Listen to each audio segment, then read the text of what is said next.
Was jamming to the music. You know, it kind of reminded me last night of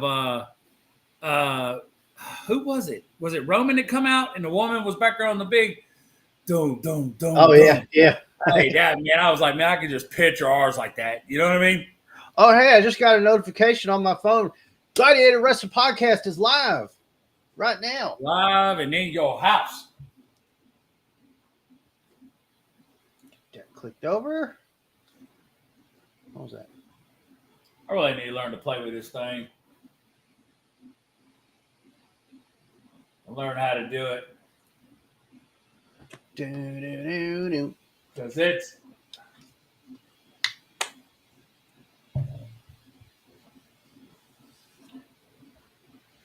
What's up? What's up?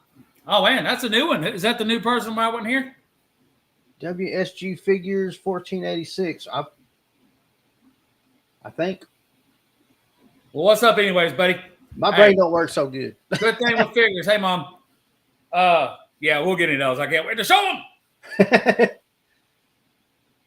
Had a big night in store. We got to get all up into Bad Blood. We got some big reveals up on Chris's in there.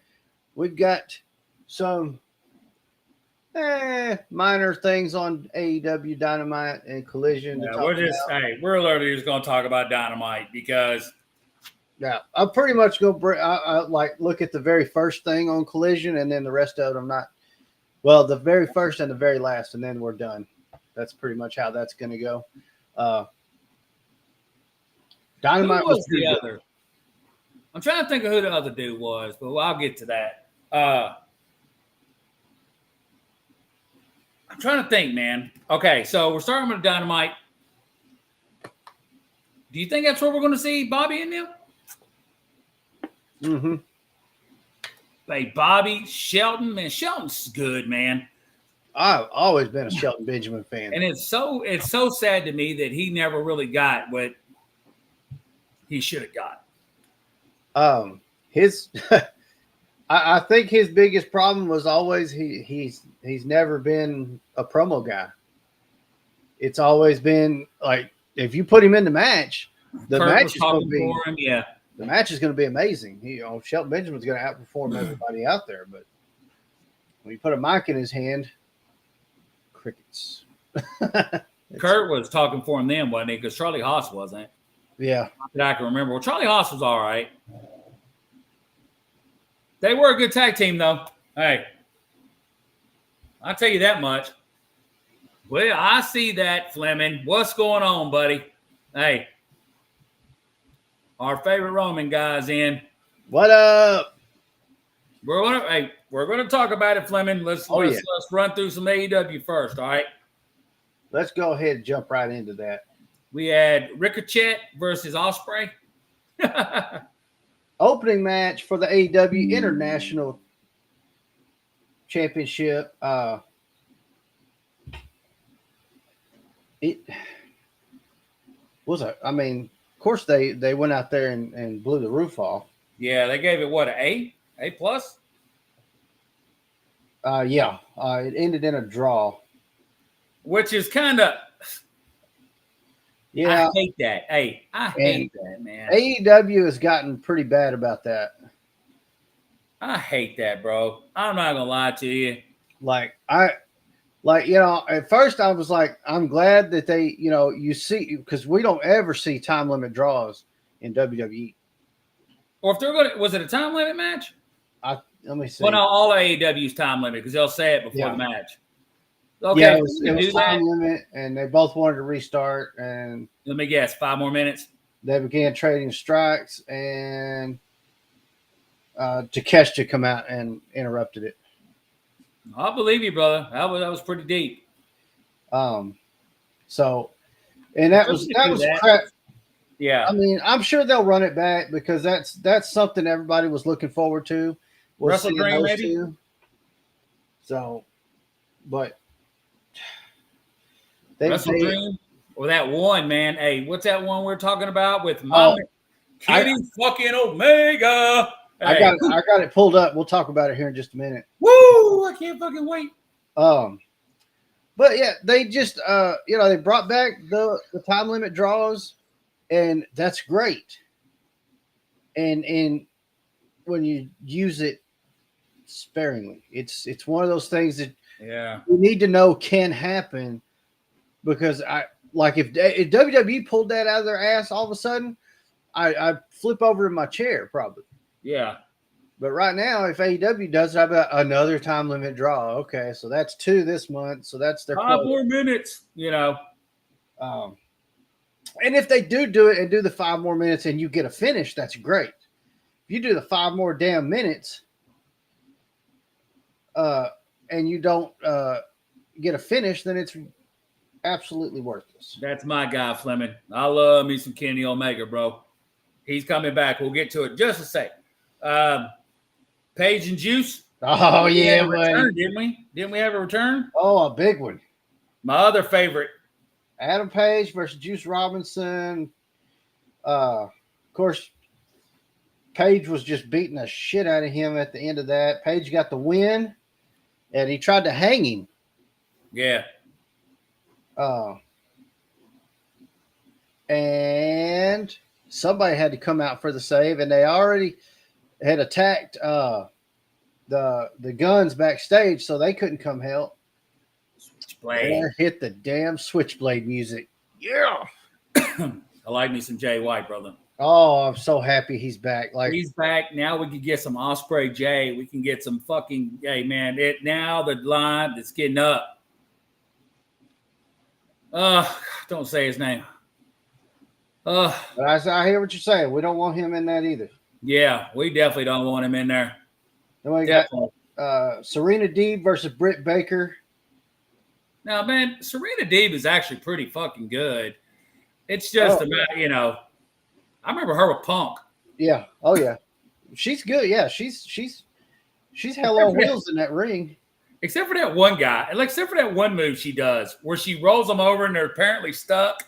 Oh yeah. Yeah. It's so fucking stupid. No, they're not. Hey. But they had a good match. Everywhere you look online, it's going to say that viewership was down for Dynamite this week, and I looked at all the numbers and stuff, and we kind of got into that on Thursday's news show. But honestly, it's one of the best Dynamites we've had in a while.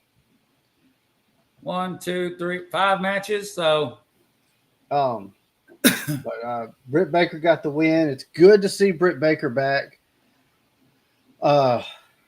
And we talked the other day, and I told Chris, I said, I think somebody's got to take that title off Mercedes, and she needs to back off for a minute. And then I think the time is right now. Perfect. Back off for a minute. Especially with what I just told you. Lose that title, and then pop back up as part of the Hurt Syndicate. Because she will still have the other title. Yeah. So what I was telling him before the show started was that MVP was shown giving her a card. Right. So I can see this happening. Lose that stupid TBS title.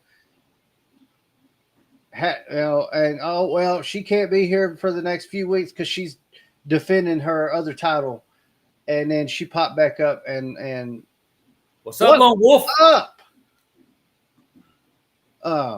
So that's because her run is not doing well. Hey, I've got the perfect Hurt Syndicate written down right here, y'all. So we're ready to it.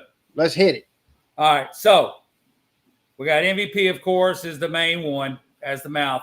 I got Bobby, of course, Shelton, Mercedes. I think they need to pull Powerhouse. Yeah. Because Duke could really be something. He could be their big. Bobby's big. You know what I mean? But Powerhouse, he's that younger. He could do his thing. And maybe the main attraction, but I don't know how that would work with Bobby and Swerve. You see what I'm saying? 2 monster egos with that. It works for a while, but it doesn't work forever, which is fine. Yeah. Because eventually they can out one of them, and the group doesn't have to disband. But yeah, I'm does down he leave for that. Nana like that? Does he just drop Nana? or you know what I mean? That could be like the play in it, how they're going for Swerve, and you know what I mean. And then Swerve hit him with the Swerve, you know. Yeah. Oh yeah. But very, very cool. We did get Shelton Benjamin. First time we've seen him on AEW this week. That was awesome. But bringing up Powerhouse Hobbs as part of it. Get rid of the Callis shit, dude. Absolutely. Callis was looking at somebody. Who'd they say? He was looking at the question. You're that big dude that I don't like has the braids. Used to come out with Jake. Oh, Lance Archer. Yeah. I know. That's a good place. It's Omega, bro. Let me just say it. That's a perfect spot for Don Callis because Lance Archer's never on fucking TV. Yeah, he's always on like Rampage or something like that. Yeah, because nobody cares about the Don Callis family. It's ever since he was only relevant when he was coming out with Omega. Yeah, I know.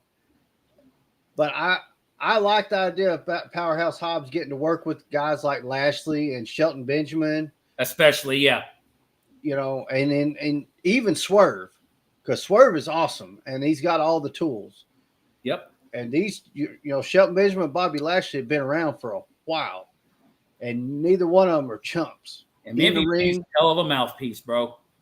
Yes, MVP. So it goes back to exactly what you were saying, bro. He'd be perfect for Mercedes, bro. Yeah, that's exactly what she needs. And MVP is a damn good mouthpiece because he comes out and you want to hate him. He's so smooth. And he's so smart with the way he delivers. Yeah. Yeah. That goes exactly what you were just saying about how she talking about somebody that went from not a bad wrestler. Hey, well, he was good. I'm coming. He was not a bad wrestler at all. I liked him as a wrestler. And then his transition into a manager. Oh, man. He held that U.S. title a lot, though, didn't he? Yeah. Oh, yeah. Yeah, he was a hell of a U.S. champion. I mean, you got to be worth a shit if you're going to call yourself MVP. Right. Let's see. We had that private party thing. Right. And then we had this Danielson and Okada match where the Continental. So the Continental was only up for grabs for the first 20 minutes of the match. And so after that, the only title available to win would be Bryan Danielson. So I don't get it. Oh my God.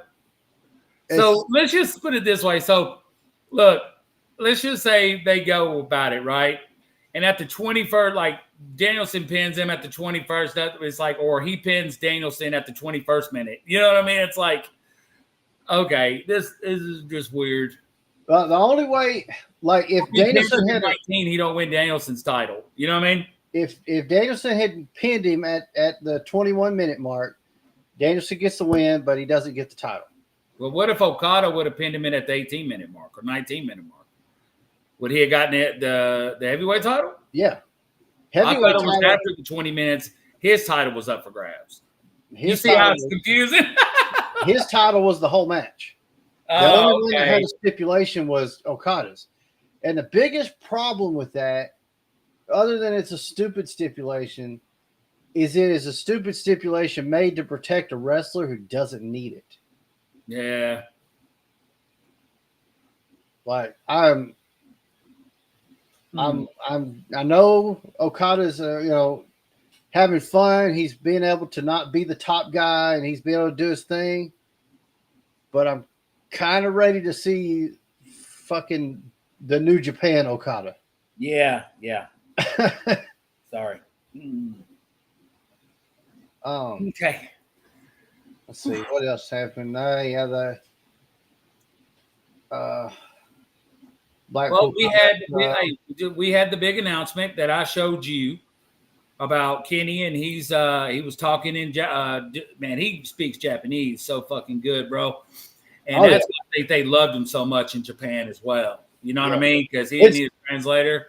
It's nothing better than to pull up a video on YouTube of Kenny Omega cutting a promo in fucking Japanese. Well, awesome. Buddy, they can't. He snapped his leg in two. Oh yeah, he broke the shit out of his leg. He's been hit a lot, though. Imagine that. His legs in a cast, and he has to fight that flooding and shit over in North Carolina. You know what I mean? Thankfully, they're okay or whatever, but but yeah, they were I think they were doing all right with him while he was there. I like the Copeland Open. I like that. You know what I mean? Yeah, he was doing good with that TNT title. His old ass does not need to be jumping off no damn top of no cage on through no table. Come on, man. Well, he might have learned his damn lesson now. Yeah. It broke the shit. He'll come back. He'll be very, very limited, my friend. Hey, I'm telling you right now.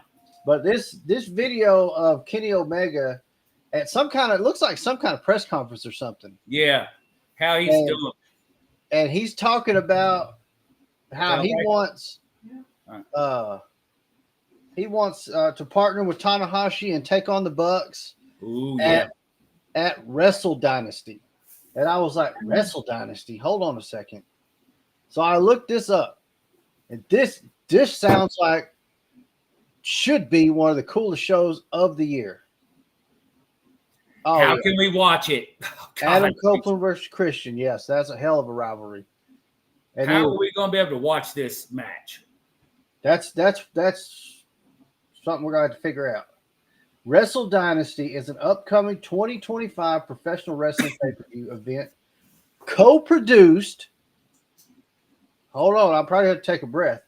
By the Japanese promotions New Japan Pro Wrestling and World Wonder Ring Stardom.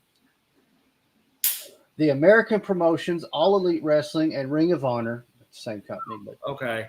And the Mexican promotion. Oh, I'm gonna screw this up. Wow. It's CMLL. I figured, yeah. I'm not trying to. No, I'm not trying that. So speaking of that, real quick. Well, we'll talk about that when I get when we get to WWE. And that will be at the Tokyo Dome, baby. Oh, so you know it's going to be Ooh, the Tokyo Dome.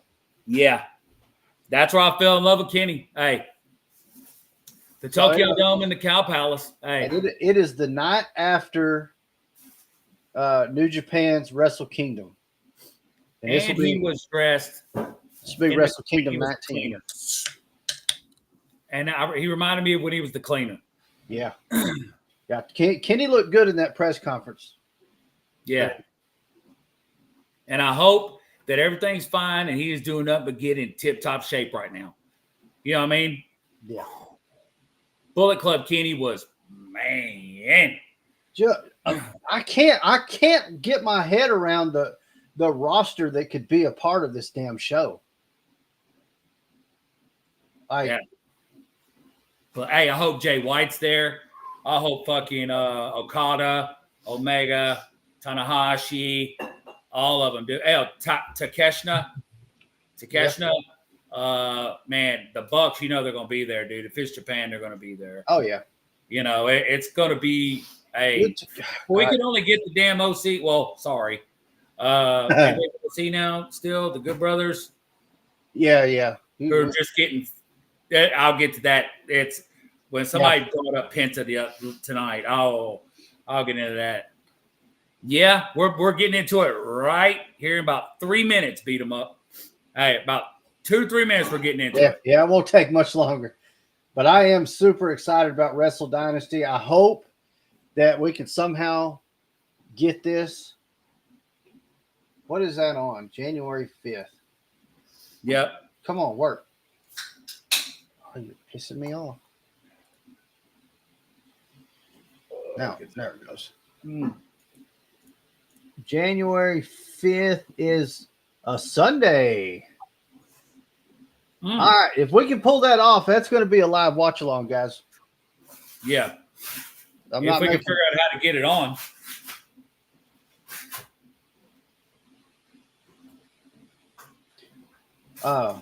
Yeah. If we can figure it out. Although with it being in Japan, we may not be able to because it'll be in the damn morning. Also, too, I remember that when I'd have to watch theirs, it was on Access or something like that. I forget who now it'd be a new thing now, so they could throw it on TBS. We don't know. That one's going to be a pay-per-view, guaranteed. So it's going to be like we have to do like a Bleacher Report.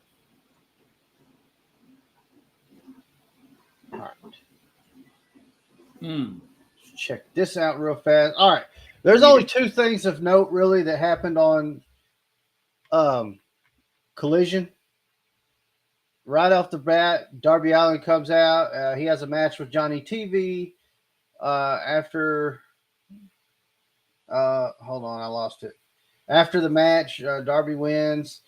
He gets on the mic, says cut the music, and he issues an open challenge for Wrestle Dream. And then on his way out of the ring, Brody King showed up and then beat the shit out of Darby and accepted the challenge.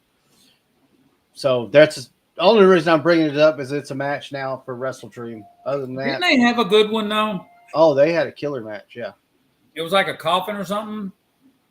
I think they did. Had him hung up by the ropes. Yeah, I think they've done a casket match and a dog collar match. Them two. Because I want to say they even did figures for their dog collar match. Hell yeah. They had an awesome vignette with the Outrunners and FTR. Oh yeah, man. That thing was so cool. And that, I'll just say this. That actually fits FTR. Yeah. Because of the way their music is and their entrance. Oh my God. Now, hey. Before we leave AEW, y'all gonna hear me say something that I have never said, and I don't, and I hope I get to say it again, but all right. This is live and it's gonna be on the internet forever, so you can't take it back. Let me get this out. Hook is actually getting better, and I actually liked watching him last time I watched him. Hey. Yep. And he done the right thing and got rid of that title. Who said that first? Yeah, it was time to put the FTW title back out. I texted Josh and I said, I can't believe I'm saying this. But Hook is getting better. There you go, Hook. But I know nothing. Dang. He definitely get better. Darby Allin's been my guy. I've been saying that since the beginning of AEW. I've always liked Darby Allin. I didn't hey, you got me on Darby. I didn't really care for Darby in the beginning because I'm sorry, I don't know, like when Sting went black and white, I didn't really care for him. I don't know why. You know what I mean? And then Sting and then Darby but now I like Lord Darby, man. That dude is. Yeah, black and white Sting, like the whole thing was cool and everything. I liked it, but there's still nothing compared to Silver Sting. The blonde hair, the colors. Nah, it's still that's still. That's I also thought because I really didn't, and I'll be saying people can bet. I never saw the Crow movie. You know what I mean? So it was like I was seeing this movie out, then I was seeing Sting do this, and I was like, "What is he doing?" You know what I mean? Is he? But yeah. And according to the interviews I've seen, Sting didn't even realize when he was doing that he was taking stuff from the Crow. It was just something like that. And Scott Hall was like, I think it was Scott Hall's the one that actually brought it up. Yeah. But the last thing that happened on Collision was Private Party beat, they won a 4-way match against Top Flight. Oh, damn, Private Party. Or no, it was a 3-way. Who are they getting involved with? Private Party's they're Bryan Danielson. Because they're helping out against the BCC. So they're pushing Private Party a little bit. Yeah, so they won this match. So they've got the Bucks at Wrestle Dream for the titles. Hey, man, let me tell you, that's another thing we'll get to, right? As soon as we get into WWE, I'll say it. These people that you see in AEW, New Japan, everywhere, oh, man, I want to see him in WWE. Man, no, you don't. People are like, I hope we get this Penta. You're not going to get that Penta. Yeah, because you're probably going to throw him in some kind of LWO bullshit. Right. And he's going to be so watered down that it's going to be like, why did anybody sign this piece of garbage? He's not worth anything. Yeah. I mean, look at the way they're doing Chelsea. Look at the way they're Darby and Hook would be stuck in NXT indefinitely. Hey, Where's one of the greatest to ever do it, Shinsuke? Where's Shinsuke? Hey, Shinsuke was a beast. I think he's all-time title holder in Japan for the heavyweight title. Hell, the only thing I've seen him do lately has been in Japan, and he's still under payroll for WWE. So I guess he might be living his best life. Yeah, Shinsuke, AJ. It's like everybody thinks that money's so great, but when you get in there, people are like, "Oh man, no, you're not going to get that Penta." And then when Ray finally gets out of his contract, you're not going to get the same Lucha Brothers you saw everywhere that everybody loves. Right. You're not going to get the same Lucha. Mark my words. Yeah, they're not going to allow a lot of the moves that they do. They'll get beat by people like Nathan Frazier and Axiom. You know what I mean? They'll get beat by, you know what I mean? We'll look at Pretty Deadly. Great fucking tag team. Now they're having to be sidekicks to Nia and Tiffany Stratton. Yeah. You know what I mean? It's like, come on, man. Come on. Don't get me started on fucking tag teams. Yeah, that will get deep. So before we get I know. too far, that's what I was going to do. There's a couple things before we get into Bad Blood I wanted to talk about. Number one is AJ. So I'm glad you brought that up. Beat him up, down. Dom. Beat him up, Dom. My bad. Dom in his cage. So that was crazy. And I hope that we don't end up getting AJ back on the damn shelf for a long time. Yeah. Maybe. He wouldn't be able to talk like he did in AEW. He would not be able to cut the promos in WWE. No, his promos, and they wouldn't be his promos anymore. I mean, I know. You got to remember, in AEW, they're not writing most of their promos. And believe me, WWE probably tried like crazy to get him. But he was smart enough, like Kenny and them, and we're like, well, what am I going? I can't do that. Well, damn, that's part of why people hate me. I'm a heel. I can't speak the way I want to speak. You're going to have a writer for me. Or I can't do this move. I can't. He couldn't be doing a salt of the earth move. He couldn't do none of that shit where he pile drives off the middle rope. No, that wouldn't work, shit, man. Hey, I'm telling you. No, that would totally different ball game. I'm telling you, people always combine it, man. It's like you won't see the pile driver no more. You won't see. Come on, man. You'll see what is that? Pop rock style fucking Canadian crusher. You know what I mean? Oh yeah. But we got AJ's injury, and the question is it a work? It didn't look like it, and he was like visibly pissed. We'll see. I hope so. But he was visibly like, I don't know if he's just putting it on or not, but he was mad. It looks bad, bro. That looked like bad, like, because he hit the landing first and his knee buckled. And then when he went for the whatever move he was about to do, he collapsed, and then it landed underneath him. So I really hope he's fine. And I was so excited for AJ to come back. So they're saying a midfoot ligament sprain, also known as a Lisfranc injury, ankle, basically. Okay, well, a sprain is okay. What is up, Rated Game? There he is. Man, we're just top, man. I'm glad. Hey, I'll just say this, man, while we're live, dude. That was the coolest thing, knowing that was, you know what I mean? Hey, that was pretty cool, man. Yeah. That was pretty cool. That we was able to help hook little man up with his first ultimate. First ultimate. Wow. Awesome.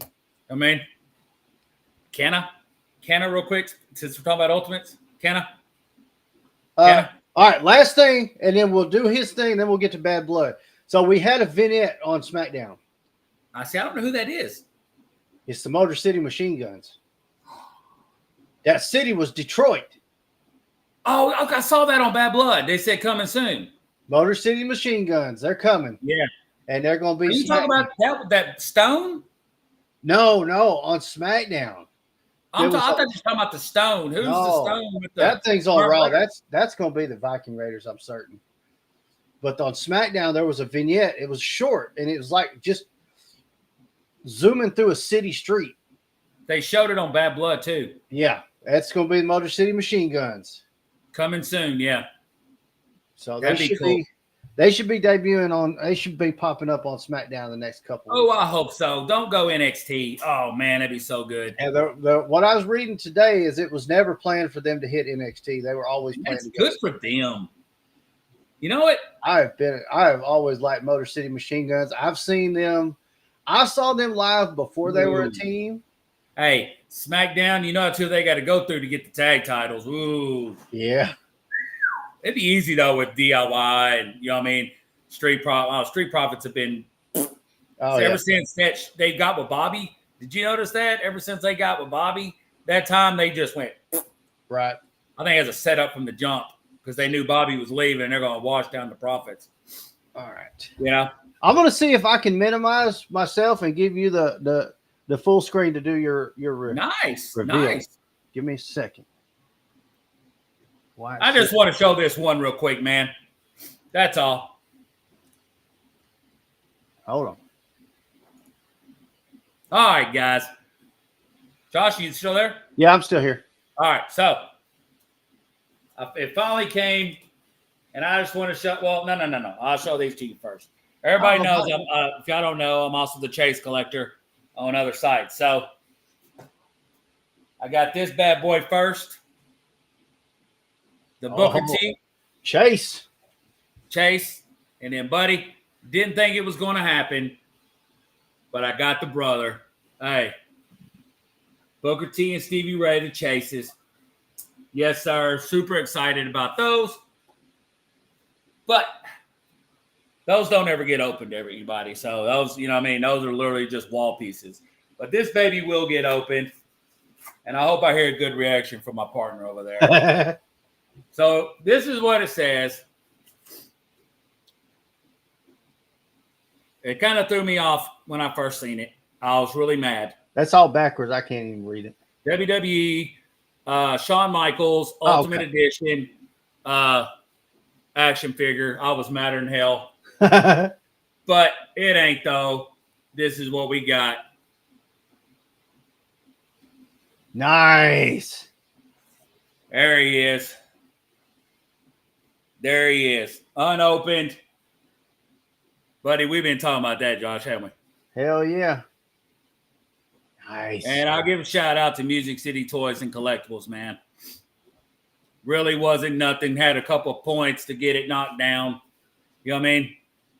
Very nice. Comes with that pretty IC title and the brown, man, yeah.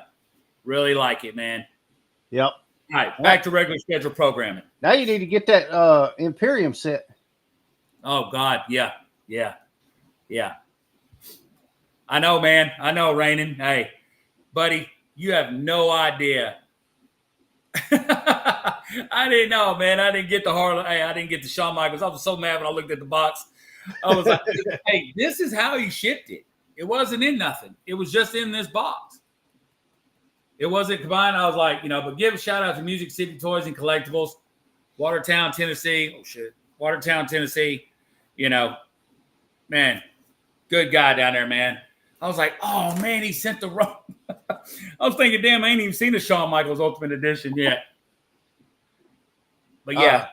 After the show, I'll add a link in the description for Music City Toys and Collectibles. If anybody wants to check out their website, they do ship. So, but Rainin, let me tell you something real quick, Rainin. I did not think by no means that I would get that Stevie.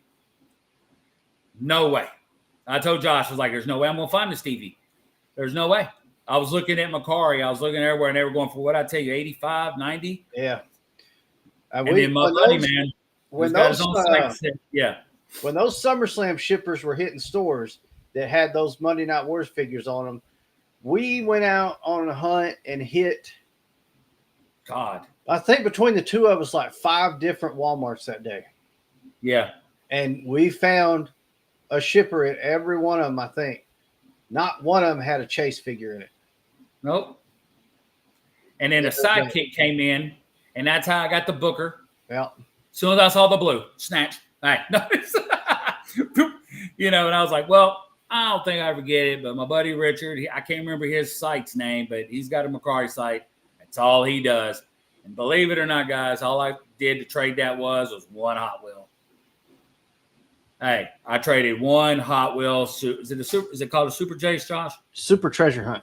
Super treasure. See, I don't even know nothing about Hot Wheels. Super treasure hunt for it, man. That's all I traded for him. But now I got the complete set Chase Harlem Heat. Good to go. Now, Bad Blood. Excuse me. Good God. Yeah, I know. I'm dealing with it too, my friend. Let's see. So much to talk about with Bad Blood.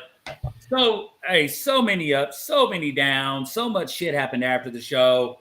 It's like, what the hell's going on? No, I don't like this website. Jesus Christ. My bad. No. That one. I know how to navigate that one. I don't like the sites that do a word by word. Right. I don't need about what the announcers say, and just give me the results, man. Tell me some prime examples. But man, Hell in a Cell, CM Punk, Drew McIntyre. Golly. Did we do a predictions on this one? We did not. Because we weren't. Last week. We had the technical malfunctions. Dude. Hey, buddy. Dude, let me tell you this right now. When Punk hit him with that was not a cut. Hey, yeah, we'll get to it, beat him up. Hey. Oh, yeah, it's coming. Hey, he really busted his head open with that fucking toolbox, dude. He busted his ass open good. Hey, his head busted wide open, brother. Man, and I liked it. It was a good match. Like the very first of it, I was like, man, I need them. I text Chris and I was like, I need them to pick up the pace. This is a Hell in a Cell match, not a damn, wrestling match. This is Hell in a Cell. This is supposed to be the end of a blood feud. We're in Hell in a Cell at Bad Blood. Let's pick it up. And then before I sent that, and before he could reply, next thing, there's a toolbox hitting him in the head, and all hell broke loose at that point. But would you give it an A+ like they did? Let's talk about. We're going to go through every match like that too. Would you give them an A+ like everybody, like BR did? I think I would go an A. I don't think I would go a plus. Exactly. I think there was more like what I'm used to seeing in Hell in a Cell. Yeah. You know what I mean? Well, of course, nobody's going to top Taker, and nobody's going to ever top that. But yeah, I think they was trying to get to the 48. I know they didn't, but I think it was Triple H and who was it that had the record for the longest 48 minutes in Hell in a Cell? I think was it Shawn Michaels and Triple H? Maybe. I don't remember. But yeah, I like after that, man. Punk. I don't know if he was selling or if he was real. How he was falling. Oh, had the oxygen tank, dude. I think that was probably real because he was looking real downwinded there for a little bit. Yeah, that was only his third match. But yeah, I liked it. It turned out to be a good damn match, and I'm glad it needs to be the fucking end. I think they needed to not do the whole pushing his hair back because that's how you could see that it was either a pack or something because Punk didn't have nothing on his head. Right. But I did like when the ref got the towels. Yeah, that ref had to get the towels because there was so much blood. I like to have gotten one of those towels. That'd been good in a glass case on the wall. That'd be crazy. Yeah. I think the only part of it that I really was like, this is stupid, is when he brought the bag of beads out. I was like, really? Really? Yeah. Fucking beads. I'm done with and the they beads. go everywhere. But dude, when Drew went for that the Claymore at the end. Yes. Oh, I screamed in pain. You could tell his back was hurting him even when he was trying to lift up them stairs. And he dropped them and he was like, holy shit, I think it did. Hey, then he had to take that spot. Oh, God. I was telling him, I said, dude, Drew's getting his ass whooped by these stairs. But you could tell that something was really like, that wasn't a shoot because when he was putting those beads in his mouth, you could see his face was purple, red, swollen. You know what I mean? It was like, yeah. I did too. We did too. But right. He pulled. I was like, oh man, no. Hey, come on, no. But I mean, you're talking about a feud where they talked some mad shit. They talk some mad shit. They did some mean matches. They did some mean shit to each other, and they ended it the way they did. I didn't like the feud, to be perfectly honest, because it drug out for too long because of Punk's injury. Yeah. I did like the finale here. Yeah. Where do they go from here? And that's the thing they're saying. They're like, they don't know where they go with Drew. You know what I mean? Because we know we already got the seed planted for Punk Gunther. You know what I mean? But I don't think that should be right because there's other people besides fucking Sami Zayn going for the title. But we'll see. We'll see where we go from here because that's what's going to be interesting, especially with Drew. Right. Because, hey, I don't see where he fits into any equation. No. I know, but I'll get to my next point here in a second. They tore the shit out of each other. So, Bayley versus Nia. Wah, wah. Yes, he was attacked after the show in the parking lot. No, not Cena and Cody, just Cody. Just Cody, yeah. Cody got attacked. So, Bayley versus Nia. So, just like most of this run with Nia Jax, it was not an exciting match. Just like with every episode of Gladiator Wrestling Podcast, we'll say it. Come on, man. I don't understand. Like they've primed it up for the cash in. I don't know why they didn't have her cash it in. Like it would have been perfect. And Tiffany's ready. Let her cash that in on Nia and have a run. Because this championship ain't getting no prestige being held by Nia Jax right now. And it's like they have her do the whole fucking Taker setup. Then they say she done a Nia Harana. No, she just fell on her fucking side. And it was just bad spots throughout the whole match. And I'll ask you again, like I asked you on the first one, Josh, do you think this is a B? No. Honestly, it was the worst one of the night. I would give it a D+, C- tops. Hey, I did not care for it all. It probably would have got my excitement more if Tiff would have cashed in. If Tiffany Stratton had cashed in, then that whole segment would have went up tremendously. But yeah, I'm sitting it like a C. Yeah, it was just nothing about it. It was dull, boring, and predictable. Yeah, nothing about it. Chris texted me and was like, "This is boring, bro." And I'm like, "Oh, I know." I was sitting there scrolling through reels on my phone because I can't get into it. It's nothing. No. Until I heard Tiffany's music hit, and then I'm like, hey, she's gonna cash in. Here it comes. And I thought she still could do it afterwards. I know. I'm sitting here saying, "Hit her with that damn briefcase," and she didn't do it. I wasn't yelling loud enough. I don't know why they're doing this. Maybe because The Rock is in charge now. That's the only thing I can think of, man. I don't know. But this next one, yeah. Damian Priest versus Finn Balor. I'll ask you again like the last two. Hey, before we get into the match, do you think it's a C+? Hey, it was way better than Bayley and Nia, and they gave her a B? Come on, man. This. What's it say? Okay. Credibility is nearly non-existent for the Judgment Day. Following Damian Priest, I'm reading off a Bleacher Report, guys, so let me give credit where it's due here. Credibility is nearly non-existent for the Judgment Day following Damian Priest's victory over Finn Balor Saturday night in Atlanta. Even during the heat portion of the match, it never really felt like like the inaugural Universal Champion ever had a chance to beat the Archer of Infamy. Priest fended off and rolled into Carlito, and JD McDonough interjected themselves late in the match. A brief moment of drama saw Balor appear to have the match won after executing two coup de grace to the back of his opponent, only for Priest to shake them off and deliver South of Heaven for the win.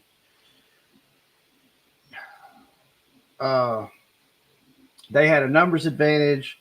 a hobbled Priest and still couldn't take advantage. They were dispatched relatively easily, and the babyface won. How the group recovers from that booking is a great question, and something Triple H and the creative team will have to address quickly if the goal is to keep them a focal point of Raw. Let's see. What Damian said afterwards really caught my eye because he was saying, I hope this is done, but I feel like it isn't. But then again, I never got my rematch.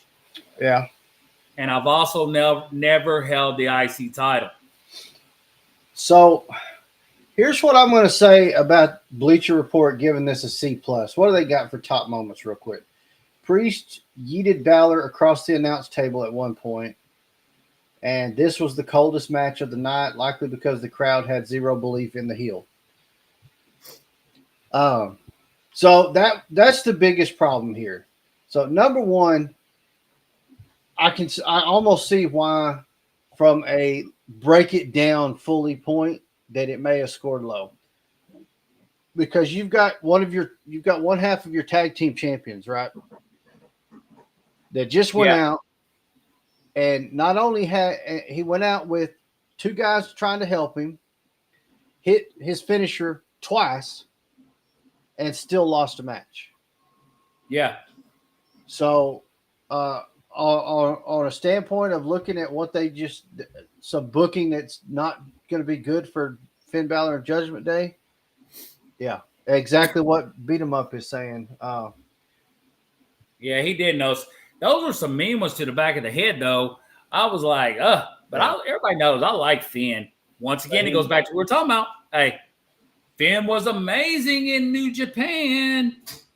Hey, he was a monster in Japan, though, bro.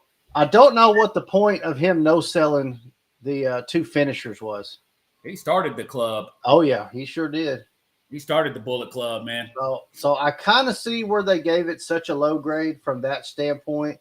If you're going to break everything down, from a standpoint, when I watched it and did I enjoy it, I would have not given it below a B.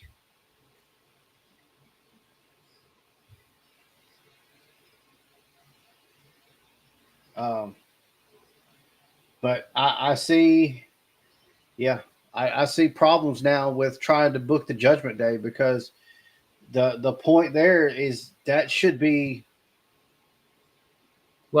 pretty decent faction, but it's now going to look go down through our comments here, I believe it was Beat 'em Up said it.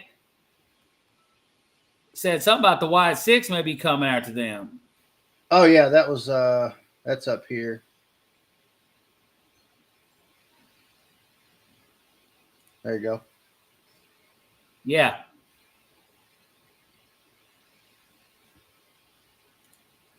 Yeah, you never know. Well, they are talking about they'll have to do something to keep them credible now because what if they come after Damian? Hey. Yeah. Well, they booked them to look really bad on that one. So on a booking decision situation, that was pretty bad. So yeah. After that match, I text Josh. I don't know if he was watching. I said, "Oh man, Triple H is coming out." I saw the little thing covered in the middle of the ring. I was like, "Ooh, here we go, new title! Hey, new title! The women are going to finally get what they deserve." Hey, blah blah blah blah. Oh, we got shit on. So I was actually, I didn't know there was going to be anything in between those matches. I was telling him before we went live, I went outside because I've been trying to decorate my house for Halloween. And I was out there earlier and I had a yellow jacket nest under my front porch that had about 200 yellow jackets on it. I've got to sweep my porch. That's how many dead bodies there are. But I didn't think there was going to be anything in between the matches, except the little videos building up the next one. So I had some time. I went out there and sprayed that and looked around to make sure I got the whole nest and all that. And I come back and I'm like, looked at my phone when I left because I left it in there on my chair and was like, oh, damn, missed call, text message, look on the screen. What is that damn thing? So we're thinking that the women are finally going to get, their own mid-card title. No. Now we got something that's only going to be seen once, like the King of the Ring thing. You know what I mean? Because I was used to seeing like whoever wanted to come out with the crown and, you know what I'm saying, all this other stuff. And maybe we're going to get a women's U.S. title or a women's IC title or what we should have. Hey, but no, we get something with 58 carats of diamonds that's only going to be represented once a year. So now we're looking at Gunther, maybe. We'll decide tomorrow. It'll either be Gunther and Sammy versus Cody in Saudi. And it's only going to be one-time title. I guarantee they don't carry it. They carry it out maybe, for 1 week. If that. You know what I mean? And then the rest are going to lock it up because ain't nobody going to let them travel with 58 carats of diamonds and a damn title belt. Yep.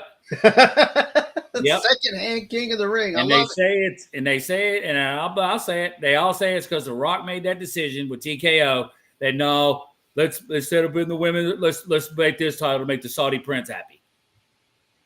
And that's what I figured the whole thing was about anyways. It was more of because if you pay attention to the crown jewel events and all the events that have happened over there, we've seen matches that didn't make a damn bit of sense. Yeah. We saw Undertaker and Goldberg. We saw that was so stupid. But the Brothers of Destruction versus HBK and Shawn Michaels. Shawn Michaels. Oh, horrible match. Didn't two of them get injured? Yeah. It was we've seen some awful matchups come from over there that made no sense. The giant Rumble matches they were doing, it's all because they're booking what the royalty over there wants to see. They've said that's been in the stratosphere for years. And did anybody else notice the crowd reaction? There was some boos. Which I mean, to an extent, I get it. There's a lot of money involved in that. So but to an extent, okay, let's see it. Pulling Shawn Michaels out of retirement to have a match of the Brothers of Destruction, which pulled Kane basically out of retirement. What? Don't do that. And now we're going to have our champions. I have no problem with that part. No, I don't either. That's cool. I think they had a great idea. We want to see the two champions fight each other. Hey, awesome. Japan used to do that, didn't they? Or AEW or something like that. Oh, I mean, they've done it before. They used United to Champions ain't champions. No titles change hands no more in AEW United Champions. Right. I think he'd show up every once in a while. I think he probably still would do a few of he'd do his WrestleMania, so he got his big entrance. Yeah. If he hadn't had that. And that, which really sucks because he had some awesome entrances. I like Triple H, and I hate for that to be what ended his career. Yeah. You never want to see these guys let their career end on something like that. You want to see them go, match coming up, pay-per-view. It's going to be my last match. Yeah. This is who my opponent wanted to be. And, with Rock and Stone. Yeah. It's good to see them go out on their own accord, not in something like that. I hated that. But the crowd wasn't happy about it. No. You know what I mean? Then we get Gunther coming out, and he's sitting there talking his shit. And then we're like, oh, my God, please say we're not getting Goldberg back. Please say oh, my God. Yeah. And then Goldberg had to come out and run. He started talking shit about Goldberg, and then Goldberg comes over. I'm like, no. Yeah. As they would scrap that title on him so quick. Bring him back and have him squash Gunther. Yeah. And guess who had to come out and ruin it, everybody? We'll let you sit and think for a second. Do, do, do, do, do, do, do. Oh, that's right. Fucking Sami Zayn. That's a good point, Fleming. That's a good point, man. Yep. We brought that up a few episodes back. Yeah. I said slowly we're going to see things look different because the landscape has changed. Yep. And the more things are going like we like to see, and we see that stuff, the business company behind it all is going to go, This can make us 50 more million. We don't think that's what we want to do, Triple H. I'd love to see the video the first time one of them in one of the board meetings hits Triple H with that's not best for business. Well, you know who's sitting on that board. Hell, he ain't ever there. It's a worthless spot. So apparently that's crazy. They gave Damian a C+ and they give Rhea. This is probably whoa. It's Rhea versus Liv. Wow. All right. Liv wins. They gave it a C+. There, what's up, Dylan? What up? So, man, we got to ask you on, my man. Is this a new one? Is this a new one, Long Island? What happened to last week? Oh, yeah, I asked him to join one of his input. I don't think we can send the link right now. What is he on Instagram? Are you on? No, that's YouTube. Well, what? Yeah, I need to send the link on Instagram. I'll pull him in. Hey, Dylan, do you need Instagram or what? Yeah. I think he's saying yes to Insta. I got you. Hello.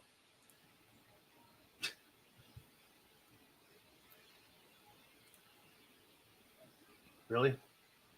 Everybody, we're bringing in our buddy Dylan, man. From Long Island Wrestling Podcast. I'm excited. We haven't been on with him in a while. Yeah. We missed him there for a while, man. Was actually talking about him like, man, have you heard from Dylan? Is he all right? All right, buddy. Link is sent. It's sent to you, man, on Instagram. But yeah, man, Rhea and Liv. I don't know where to go with it. I really don't. Yeah, that's what everybody says. You know what? They gave it a C+, and I almost agree. Yeah.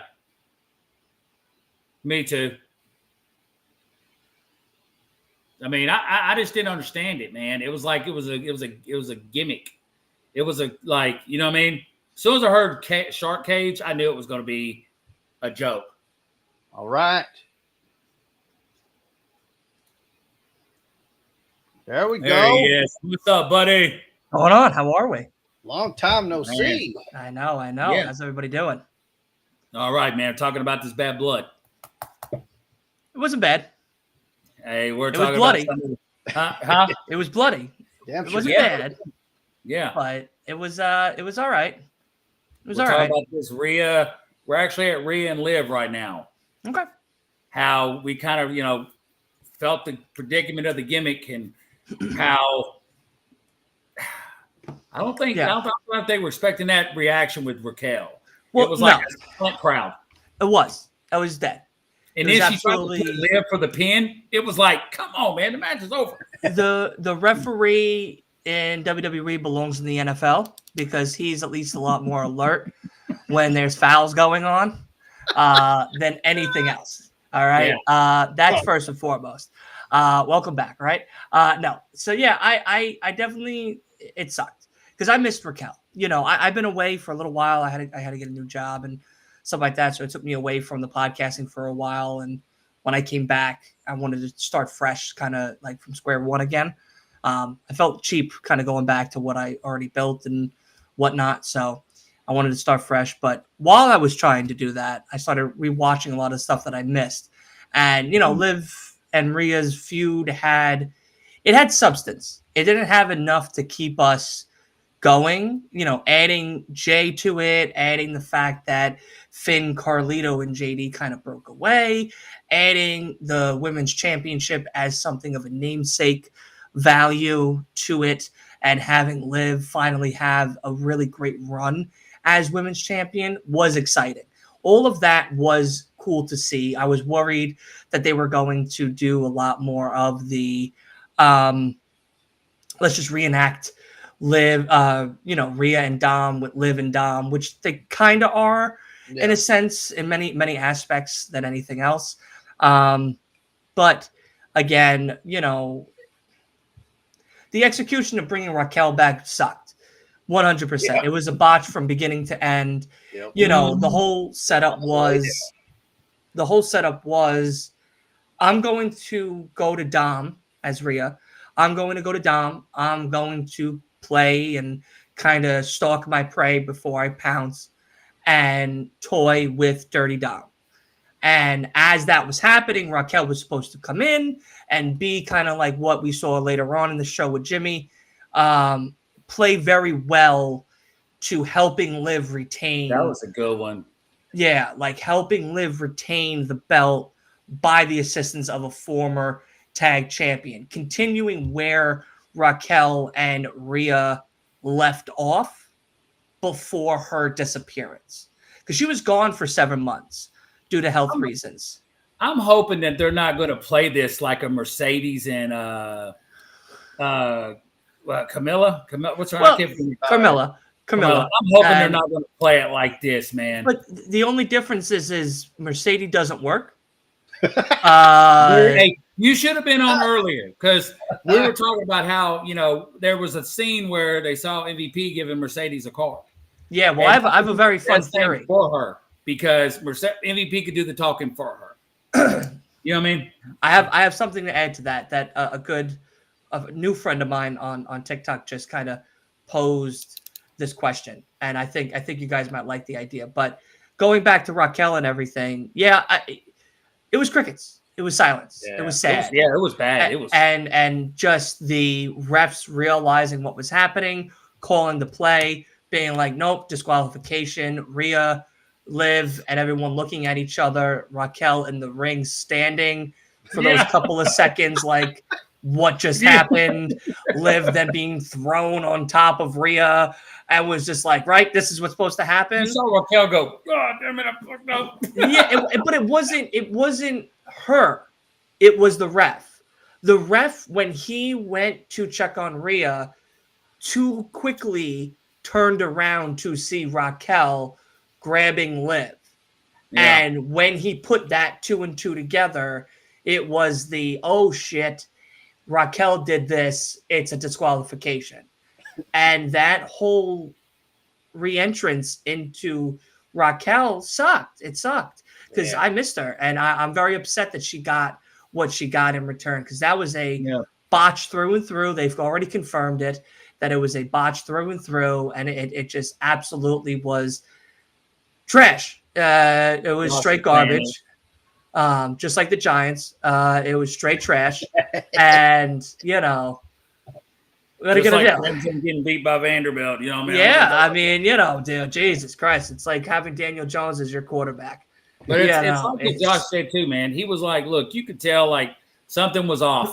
Because Rhea kept playing around, kept telling him, hey, they had the little ref cam. She was like, I need just 1 more minute to do this. Yeah. And she's playing around with the kendo. First fumble.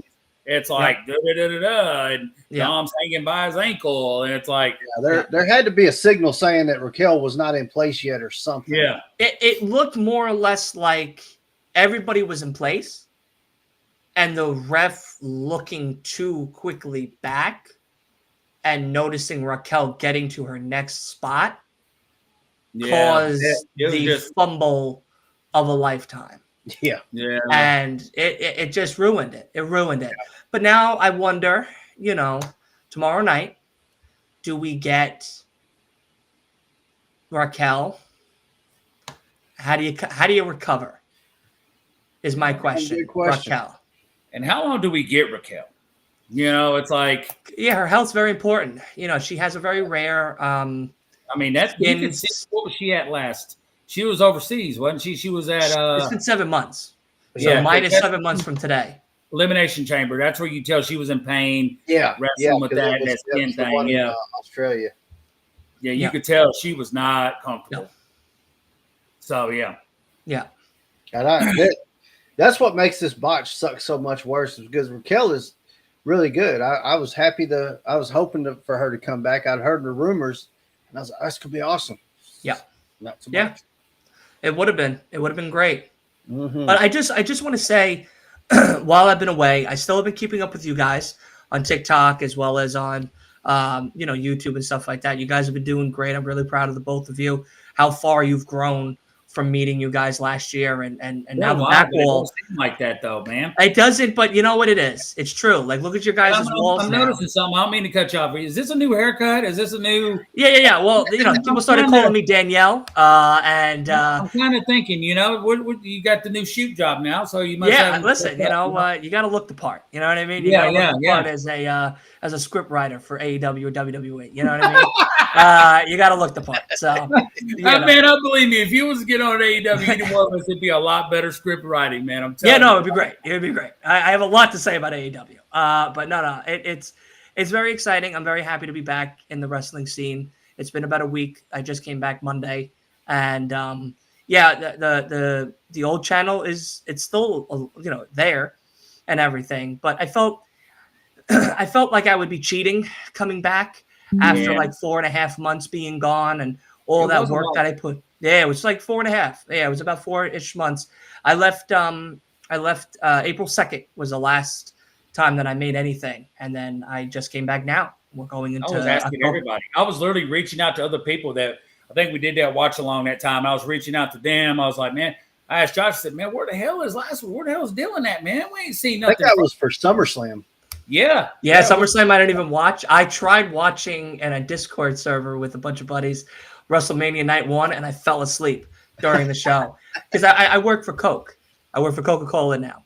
So Red Bull Coca-Cola. Yeah, I lost the job with Red Bull, and I found new work with Coke, and they've been great. I love them so much. They've been hell of a lot better, and yeah, man, I have nothing but kind words to say about Coke, and it was a lot of hours. I was working like 90-something hours a week. Hashtag Coke. Hashtag Coke. Hashtag let's get going. All right, let's get going here. But yeah, no, I've been working with them, and I got my own route and everything as a merchandiser, and I just go to a bunch of stores and pack out and stuff like that, and it's been great. But yeah, I was working like 96 hours a week, 6 days a week. So I was starting at like 6, 7 in the morning and coming home like 9:45 at night. And there was no chance in hell I was going to be able to do a 5 to 6 to 12-hour stream on for AEW pay-per-views. There was just no chance I was doing a 4-hour show for WWE.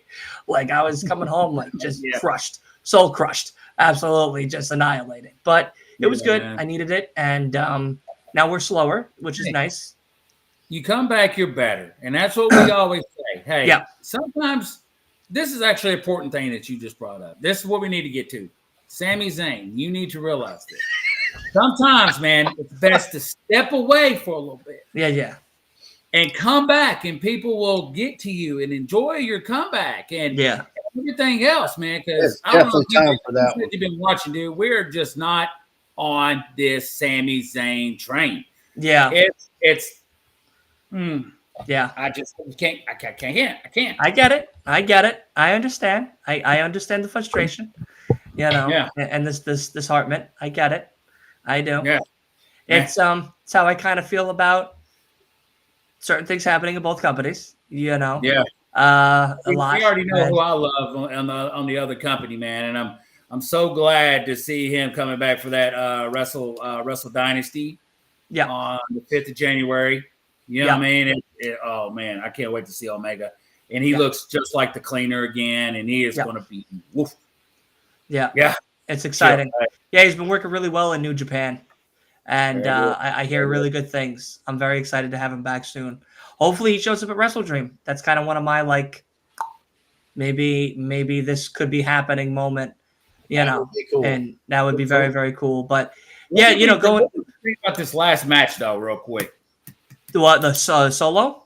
Yeah. What do we think about that, everybody? I mean, I'll let you guys go first. I have a lot to say to it, so I'll let y'all go first. Well, I love Jimmy. Hey, that was and Roman looked good. Hey, Jimmy, we was expecting Paul. We were hoping Paul. I was like, well, he didn't come out with him. Maybe he'll sneak out and grab the Ulafala. You know what I mean? You'll see his big butt running back to the back. I just knew. When they did Cody's entrance first, that suck-ass entrance, I just knew that, Cody's coming out first. We're getting Paul. So as soon as Cody's entrance is done, we're going to hear, ladies and gentlemen.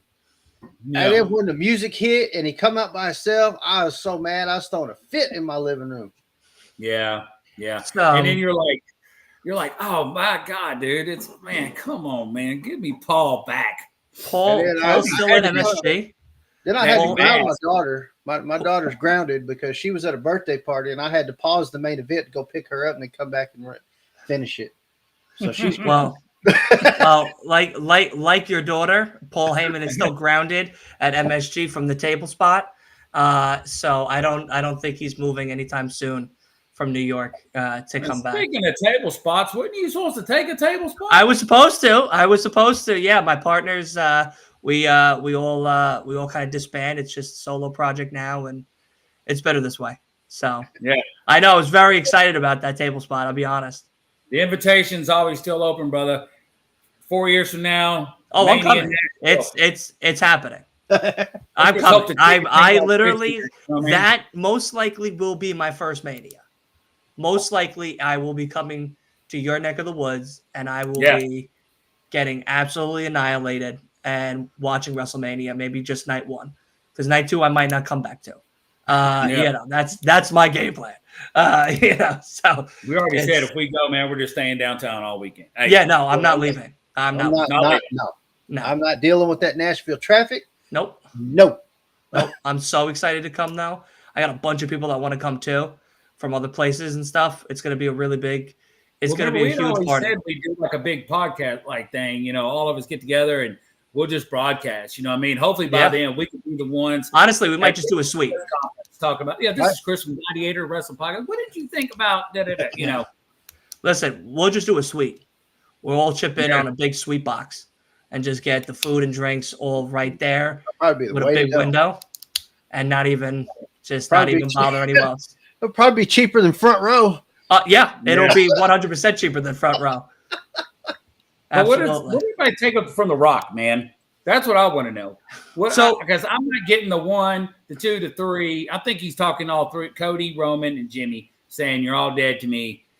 But Josh also has a good. I want to hear Josh's. I want to hear Josh's first. What did I say it was? That he's pulling strings of Solo. Oh, so there was actually a video that came out, and I saw it actually about an hour before we went live.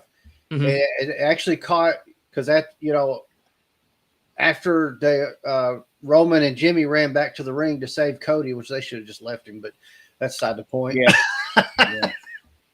Yeah. Solo and them run up in the crowd.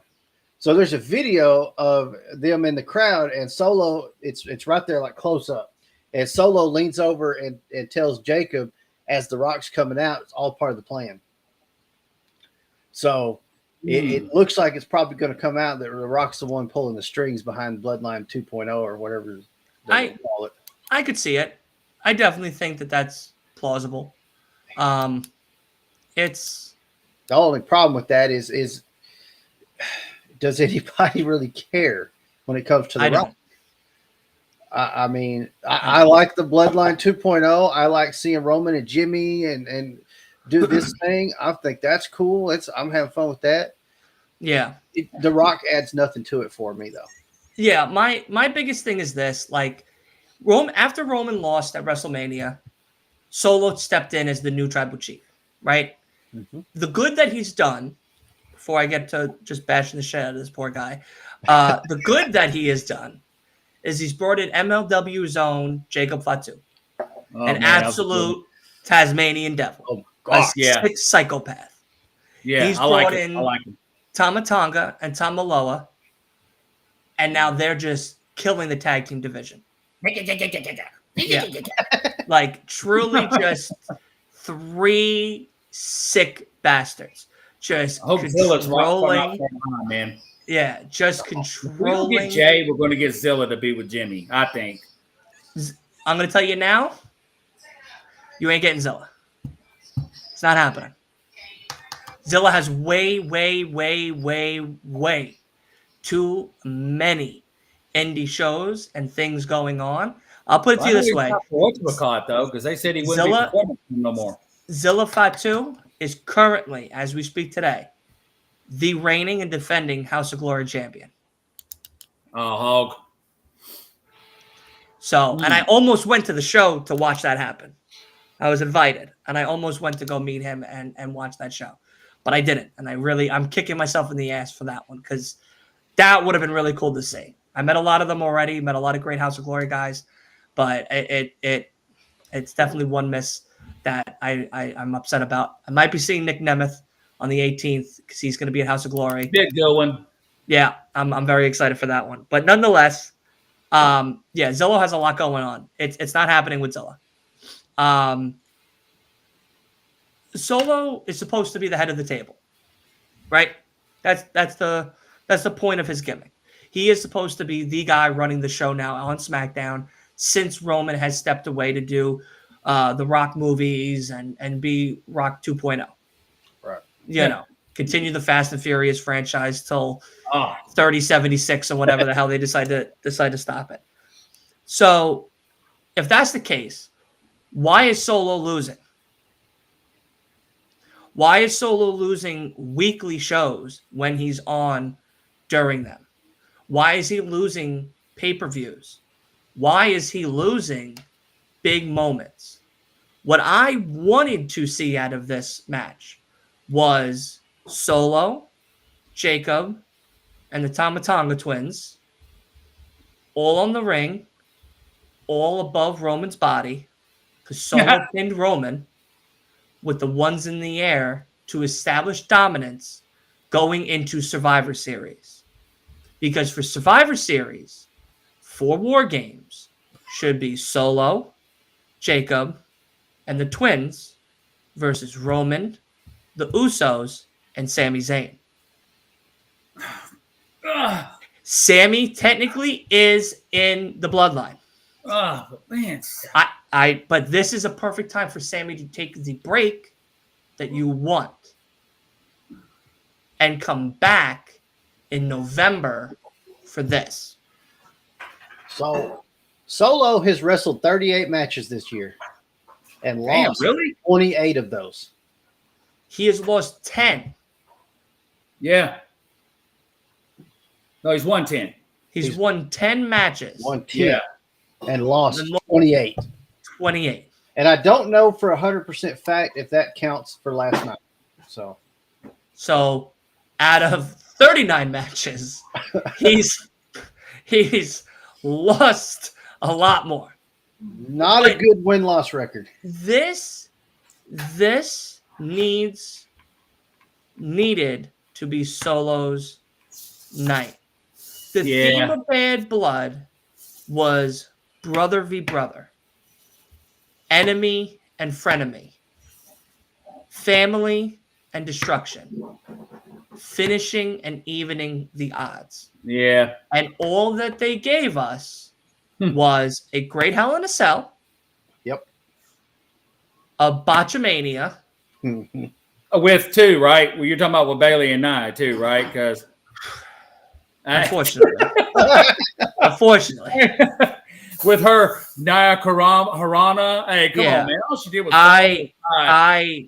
I watched that 3 times and I said it just gets worse every time. Yeah. Tiffany teasing the cash in is exactly what I wanted. I wanted her to cash it in. Yeah. So did but we. I was okay that it was a good tease because that could have been a nice setup to setting up Nia's losing streak that I hope starts coming. So Tiffany has the advantage of getting one up on Nia to be the one to defeat Nia Jax for the WWE Women's Championship. But with the 2 botches, with Solo losing, with Finn getting buried again, because I don't know why they didn't give the win to Finn. They just gave a tag team champion a fucking loss for no reason. And that new fancy title that we're only going to see once a year. Yeah, that AEW ripoff title wannabe. Yeah. And Oldberg possibly taking out Gunther is pathetic. The way they said it, man, is I was really hoping for a women's mid card. Yeah. And it's like and they no. But you guys realize, and I just I think did we talked about this last year about women's mid card. Yes, we did, and also I just talked about it on my show a little while ago. Was that we are in Crown Jewel in a couple of weeks. Yeah. Now I get it. Saudi Arabia, with its blood money, is a crazy loaded country. That's and they why. are going to feed the WWE double hand over fist. Yep. Money at the yin yang. That contract ends, I believe, 2028. Hallelujah. What did I say? 58 carats of diamonds? With that being said, the way to win this belt is not to only beat somebody that's already a champion, but you don't actually get the other person's belt. I know. So the belts that we sell on WWE Shop, the belts that are defended every month, the belts that are defended every pay-per-view, the belts that are shown off every week are not the ones we're fighting for. No. We are fighting for Claire's. We are fighting for the Claire's own bedazzled AEW ripoff 2019 belt. That is what we're fighting for. And I tell you now, man, I hope the women's is smaller because think about it. Right now, it's going to be Liv against Nia. Listen, that belt's going to be up here to Liv. Hey, yeah, that is a chest plate. Yeah. If there's any gamers out there listening, and you play Warzone, that is a chest plate. Yeah. And you pick up after your chest plate broke. Okay, that is exactly what that is. And I'll be honest. Cody versus Gunther, which we loved to have seen back in the day. Yes, but when Cody's on the worst title run of his life. God, it's good to have you back. Hey, it's good to have you back. Cody has not had one moment of exciting title defenses since becoming champion. And the reason for that, in my opinion, is that we gave it to him too late.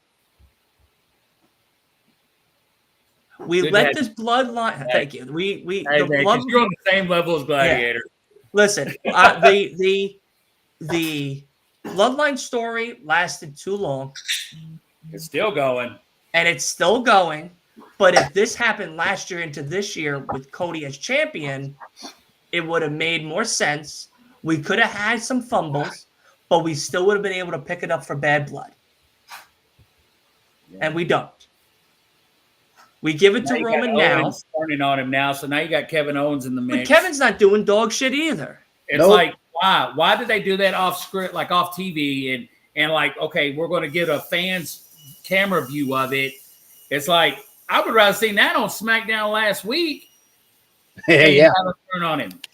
Yeah, he should have went ahead and hit him with that damn chair. The women, I just want to say this too. I forgot to mention this on my podcast, and I'm very mad because I talked about Serena Deeb and Britt Baker's absolute classic fucking match that they had this past Wednesday, 1-on-1 against each other. Mishin, good. I like Deeb. I remember her with Punk, man. Deeb was fantastic. With Michin and Chelsea Green, that was good. They actually gave us a good match. I'll just interrupt you just real quick. Yeah. Now, I say this all the time. Chelsea Green is one of the most underrated female wrestlers on any show right now. Yes, she is. You can watch Chelsea when she was back in the day, man. She was going up against people like Penta and everything else. And that's just another side thing of why it's not always good to go to the big brand. Hey, Chelsea Green is so underused and underappreciated. Go ahead. Yes. Naomi and Tiffany also put on a really good match. Yeah. The fact of this week, besides Ospreay and Ricochet, which I do want to say something about that in a little bit, but besides that, besides Okada and Danielson, besides Juice Robinson and Hangman and goddamn Jay White back, baby. Love it. The women this week in professional wrestling should be highlighted a lot more than the other big moments that happened. That's why, hey, Dylan, do you remember back in the day how we would always say It's always the women who put on, the better matches. Once again, the women showed out. And this Absolutely. is why I was hoping for a title to not just have it to say, hey, we appreciate you. Yeah. Hey, we appreciate you. I mean, it's not really that hard. And it's so undermining to them. You know, you only get that comment stood true until last night. Yeah. True. Unfortunately. True. Listen, but you know what though? Nia Jax has still been doing better than she did when she came back. That's true. She's lost a lot of weight, so good for her. She's a lot more agile and fit and limber. It's still like they're just putting her in these outfits, man, that just... Yeah, I know. They give her the worst damn ring attire, and it makes her look awful. I hate that. They're making her to be a giant. They're making her to be a big player, and it's working out for her benefit. I don't like the queen aspect of it all, but I get the ring persona that she's pulling off, and she's pulling it off very, very beautifully. A lot safer now. A lot of these women are so much fun, having more fun now with Nia Jax working than they did prior to her leaving. So I'm happy. In my case, I'm happy. I'm happy to hear the women are safe. I'm happy to hear that everyone's working well. I'm happy that Nia Jax is doing the right thing. And I'm happy that Nia Jax is actually having a great run right now as the SmackDown Women's Champion. I'm very content. I'm very, very content. Everybody keeps forgetting about a certain woman that's just waiting for her knee to get better. Who's that? You know who it is. Charlotte.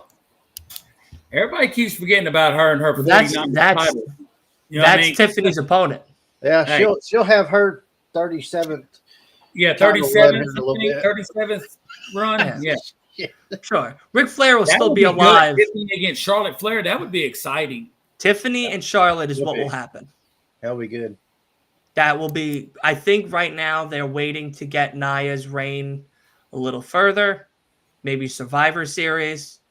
Just like when Punk came back, Survivor Series, Charlotte will be the big return at Survivor Series.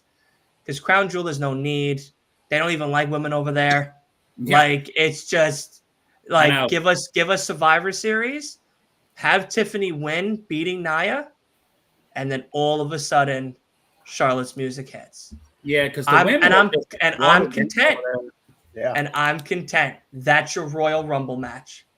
Give Tiffany the win over Charlotte. Charlotte clearly could take the loss. She gave it to Rhea. Those two women put on an absolute amazing match. They did. One of the best women's matches of that year by far. No, there is no question. And Charlotte doesn't need the win right away, but you could give it to her in 3. Yeah. Charlotte could take a win, Elimination Chamber. They could run it back in a different pay-per-view. Think of the boost that would give Tiffany if she got a win over Charlotte Flair. Huge. Oh yeah. And then you can listen. I'm cool with throwing away Charlotte winning at Mania. I'm fine with it. It's in Vegas. It'd be a Mania moment. Yeah. There's your Mania moment. Tiffany has her moment. Charlotte has her moment. We make history, and it's in Las Vegas, so we're making double the history. There you go. We're done. That's it. There should be no argument. There should be no changing a plan, but it's WWE, so they're going to fucking change it 70 times. That sounds like the best way to book it right there, but... Yeah, I know. Listen, I'm waiting for my phone call. I've been waiting for a long time. He seems not to return calls lately. I mean... No, Triple H doesn't want to talk to me. All reaching out to him. It's fine. Yeah, Tony Khan don't want to talk to me now, I guess. It is what it is. Don't worry about it. One day he's gonna hire me, and I'm gonna be like, "Hey, I've been waiting for this." Just letting you know. Just letting you know, we're gonna get so much better. To push Jay somewhere. Yeah, you know what I mean, international. I want Jimmy to be United States champion. Who? Jimmy. Yeah. Oh, okay. I want Jimmy. White. I want Jimmy. Yeah, I want Jimmy United States champion. Cool. I don't care if it's a month reign. I don't care. Just having Jay and Jimmy, both brothers, looking at each other, both saying we did it and we could do it alone, like we could do it together. Fine by me. Yeah, I want them back together. I love the Usos. Yeah, I know. But I'm going to say this with going to AEW quick. I've been talking about Konosuke Takeshita for so goddamn long. And every time I tell people Konosuke deserves the win here at Revolution. Konosuke deserves the win here against this big guy. Konosuke. I get you're out of your mind. Nobody would want that. He's not sellable. He won't sell t-shirts. Nobody can understand him. Everyone keeps missing it. Everybody keeps missing over here. I've been Konosuke Takeshita, coming out of New Japan, is not only one of the best pickups that AEW has done, but is the most versatile athlete for both an American and a Japanese crossover. He is built like an American fucking patriot. He is absolutely and he is fucking a crazy Japanese martial artist when it comes in that goddamn ring. Yeah. Every single match that he has been given an equal opponent, he is by far put on the best matches of his career. We were just talking about that before we got in WWE, how, you know, the Keshnas, all them, it's just like, get rid of Callis. Because Callis was not relevant unless Kenny had Kenny beside him. And it's done with that. Let's get Powerhouse with the whole syndicate. You know what I mean? Let's get it over with. Let's get these people their dues. You know what I mean? You keep Callis, and that's your mouthpiece for Konosuke Takeshita. Yeah. Don Callis can sell you on promos because everybody hates him. Everybody hates him. You have Konosuke, who everybody hates right now because of what he just did this past Wednesday. We got, between those two guys, a 5 out of 5 match. King Puma and Will Ospreay, indie gods, now TV television legends. Getting it ruined. Hey, I'm glad you know this. A lot of people who, like, we talk to and, like, whatever is like you know as well as I do, man. You got the people, man, who are fans. If they're WWE, they're straight WWE, brother. Yeah. And that's all they've ever watched. So they don't know the Puma before. They don't know the Chelsea before. They don't know the Shinsuke before. They don't know none of that. They don't know the Finn who started the Bullet Club. Yeah. So, I agree, man. Yeah. I agree. Konosuke, a New Japan legend, trained under Tamahashi, Okada, Shibata, learned from great legends. Yeah. Okay? We're talking about an arsenal that's ever changing. That could go to New Mexico, to AAA, that could go to AEW, that could go to WWE's NXT, that could go anywhere and be a catalyst. A true. That's why we love Wrestle Dynasty coming up, bro. Yeah. That's going to be a true weapon of mass destruction. Yeah. There are things wrong with him that are hard to sell. He doesn't speak English well. I get that. It's fine. Sometimes a lot of people here don't speak English well. Neither does the wrestler, but he does pretty good. I don't either. You know what I mean? So I understand that. Get that phone translator out. Yeah. I tell you now, Konosuke needs Don Callis. Because Don Callis is a perfect mouthpiece. Just like when Jade Cargill had that guy who was her mouthpiece for a while because she couldn't cut promos, but she could wrestle. Diamond in the rough. We get all that. Thank God for Bianca Belair. That's all I can say about that. Yeah, can't wait. I can't wait till they fumble that fucking ball again. So Konosuke has Don Callis. You have Kyle Fletcher. Let's see. Hopefully a Powerhouse Hobbs comes back. Now you have an arsenal at your hand to go after somebody like the Hurt Syndicate, like the BCC. Now you have factions that matter. A lot is the factions going after factions, and so the only thing I'm worried about with Callis and Takeshita is that I don't want to see the whole played out thing when Kenny's able to come back. We just rewrite that again. You know what I mean? Because I was getting kind of. It's like I commented on your thing how AEW slipping. I wasn't meaning by they're. I don't know how to really explain the storytelling that they tried to do. Seeing this one week and then all of a sudden you got Jay White versus Hologram and then it's I'm not seeing no build up to anything. I'm going to say this. I'm going to say this now. Well, it kind of goes to what I'm saying as well currently. If you keep Callis, we could build upon factions that matter and become dominant in both Collision and AEW, because Dynamite is a very good show. Dynamite is their show. Dynamite is the show you watch every week. Yep. Dynamite is the show everyone tunes into. Dynamite's the show the ratings have picked up every single week, to every month, to every reason for a pay-per-view, especially if they're Dynamite characters. The pay-per-views get bought easier because of that. Collision is somewhere else that needs to have the same feel. If you're going to start off the week strong, you got to end the week strong. Same thing like with Raw and SmackDown. You got to have that beautiful ending. If we can have these factions be able to be maneuvered and treated and groomed correctly on both shows, you have a Wednesday and Saturday people are tuning into no matter what. No matter what. Now, and it's 2024. We need to get rid of the tapings as well. Yes.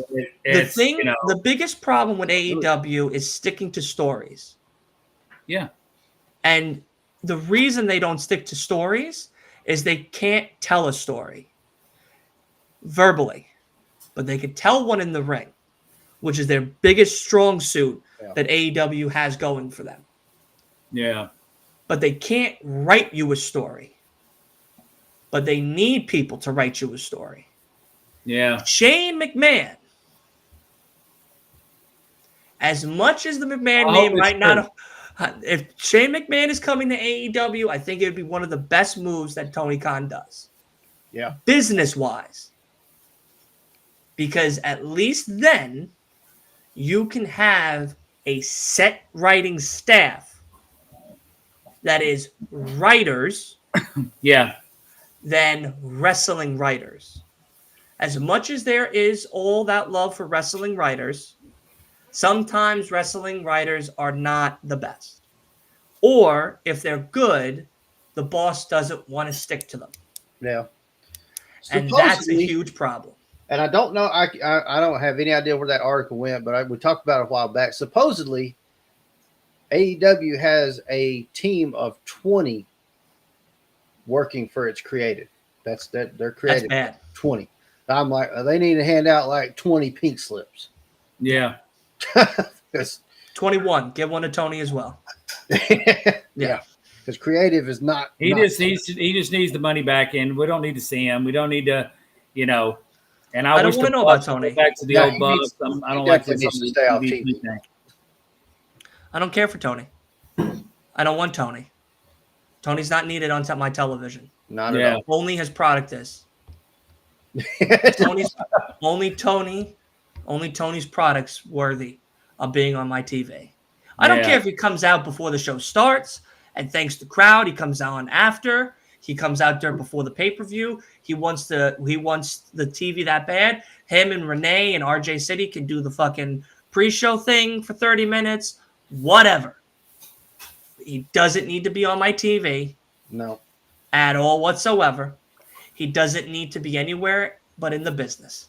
Yeah. That is it.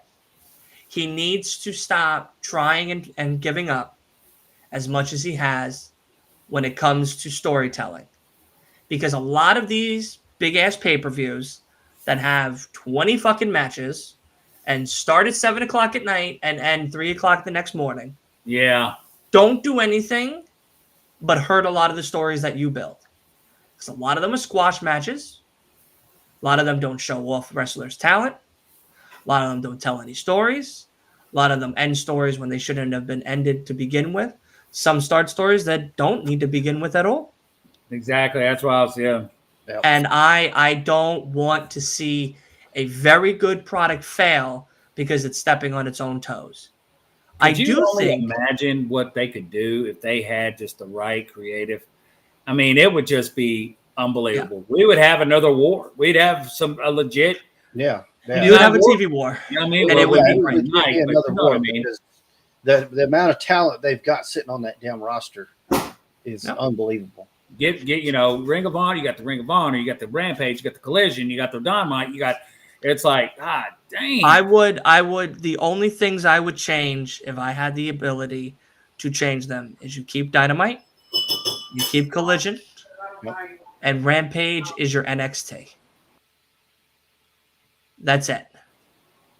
Yeah. Your Rampage is your NXT. That is where new talent comes in. That is where development comes in. That is where promos get built. That is where promos get made. That is where you have someone like a Christopher Daniels or Jericho or Bryan Danielson as your GM, Yeah. as your guy to be booking these shows and managing these sets. You do not have some jabroni from down the street that plays with Tonka trucks and that got gifted in writing one day. You don't have them. We don't need it. See, it's a clear example in WWE what can happen when you put, two of the people who've been doing it for years in control. Yep. Shawn Michaels and Paul. You know what I mean? Paul's they're great. Like taking this to a whole nother. NXT is awesome now, dude. NXT is fantastic. Yeah. NXT is one of the best Tuesday shows I hear every single week. The women's division, Perez, division in NXT is the best women's division that wrestling has going for them that's on television. And that's crazy to say. But it's because Shawn Michaels gives a shit about his women's division. Yep. So much so, he's willing to let NXT ride and die on the women's division. North American women. Hey, that's what we were hoping. They got the NXT North American women's title. And, you know what I mean? That's this what the whole conversation was leading up to. It's like, wow. So, yeah. I think it's a great television product. I think Shawn's doing great. When I see Shawn, it's for 30 seconds. It's a quick gimmick, and I'm done, and he's gone. We don't have to see him coming out being like, you know what, Ospreay? I don't want to hear none of that bullshit. I don't want to see your ugly ass on my television at all. I don't want to do it. I don't want to see it. You're not believable. Yeah, you're not believable. Not a good TV persona. And I was just having this conversation with a buddy of mine. Was that wrestling for a casual wrestling fan? What they get is what they love, no matter how good or bad we can dissect it. But the problem that wrestling has is that there are companies that have amazing talent, but no story. And it doesn't keep you hooked in all the time. Yeah. And then there's companies that have good stories, but poor execution. And sometimes they slip a little and they'll lose you. And for somebody like me, somebody like you guys, who have been watching throughout the years, since Hogan, since Tony Atlas, since all the way up to Roman Reigns currently now, you notice it each and every time you turn on that television. It's hard to not notice it. If you've been a fan for so long, it is hard to not open your eyes to a new promotion and almost pray to seek out a negative thing, because you know that there's always going to be a slip up, no matter what it is. And it sucks, but it is what it is. So for me, I unfortunately, now being on the other side of the guardrail and on the other side as a fan as well, I wish I stayed over there at times as a fan and I didn't peek behind the curtain and see a lot of the do's and don'ts and mistakes and bad shit. But at the same time, I'm happy I did, because then there's like-minded people and there's good, intelligent people out there that could fix this product, could make things better, could add stability, could add a lot more excitement to something that we're missing out on each and every week. Motor City Machine Guns coming to SmackDown, great, but I worry about their division. Congrats on them, though, man. I'm so happy for them. I'm happy for them too, but I'm worried about the tag division. Yeah, they gotta go through the bloodline. Forget just that. DIY, Street Profits. Well, they ain't got to go through AOP or nobody, so that's all right. That's all right. Maybe. Yeah, it could get switched up. Yeah. Trades are coming every year. They want to be like the NFL. I don't know why. But WWE's always been like this. Yeah. It's always going to be the big money, modern times. If you watch the Vince McMahon documentary, he literally says it. I always wanted to stay current.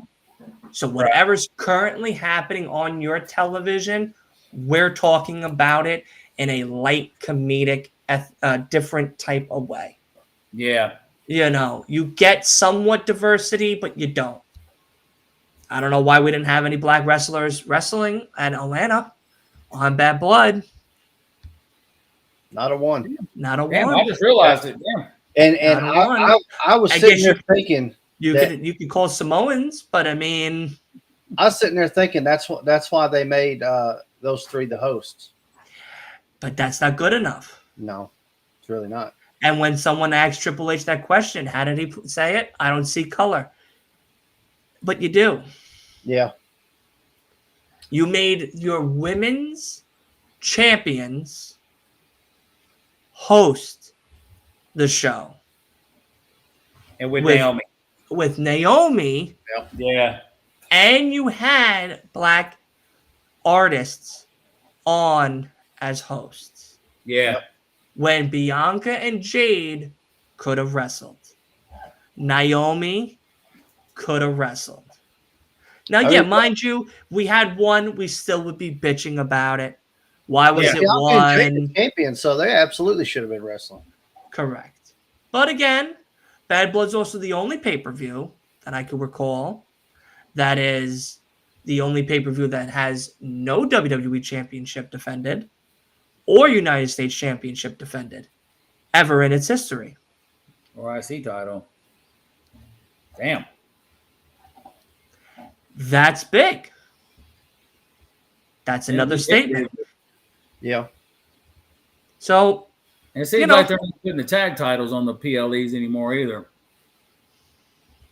I think what Triple H is trying to do, and this is just my hunch, is that he's trying to start telling stories throughout the week to build to a good possible moment and a feud for the pay-per-views, and then have series throughout pay-per-views, which can work. We saw it with Drew and Punk.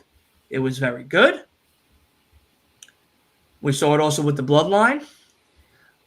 Look where we're at with the Bloodline. Yeah. We saw it with Rhea and Liv. Good starting build. Terrible execution. All right. Raquel would have been a great element to add as a prize factor. Botched the shit out of that one. Nia Jackson Bailey makes sense. Bailey's a five-time women's champion at this stage of the game? I think so, yeah. NXT legend, superstar, motivational speaker, whatever the fuck you want to call her this week. Absolutely a killer. Nia Jax having a great run. Finally having competition that she has to wrestle in order to go over. But unfortunately, some bad spots made that story have a hole in it. Yep. Tiffany Stratton going to cash in the Money in the Bank. Exciting. But the tease was better, and I'm happy they did that. That's a good execution. You tease it. Yeah. I was screaming, oh my God, it's happening. It's happening. It's happening. Yeah, we were. But then when Nia popped up, I said, good. I'm happy it's a tease. Because I thought it didn't happen afterwards. I was like, okay, if she were to have cashed in and lost, we would be sitting here going, why did she bother? Yeah. That's another failed Money in the Bank cash-in. So, yeah. That's just my thoughts. But what the fuck do I know? I'm just a guy that talks behind a camera. I tell people every time, what do I know, man? We're just on the outside looking in, right? I'm just looking through a glass house, and those windows are very clean. At least some of them are. Yeah, some of them. All right. Man, it's good having you back, brother. Thank you. I appreciate it. I'm very happy to be back. Yeah. We definitely got to get it started one time. When we get started, maybe we'll get a couple other people in, see what we can do. Yeah, absolutely. Keep me posted. Let me know. Yeah. I know it said something about, that's not going to be till January, but we're going to try to figure out how to watch this Wrestle Dynasty. So, man, if that's Kenny's return, buddy, I'm definitely got to find it. I definitely got to find it somehow. I think it's probably going to be on New Japan's website, most likely. You might have to do it that way. I know. Well, Bleacher Report's done. Yeah, Bleacher Report's no more. Yeah, are they? Yeah, no more in business. Wow. So it's going to be Thriller or Fight TV. But now with this HBO Max deal starting in 2025, the discount for the AEW pay-per-views, there'll be one, but you'll still have to pay for them. Did you see that shit with Big Show? Saying how they're promoting AEW tickets, buy one, get one? No. He was in the ring talking about it. Yeah, I was looking at it right before we started tonight, Josh.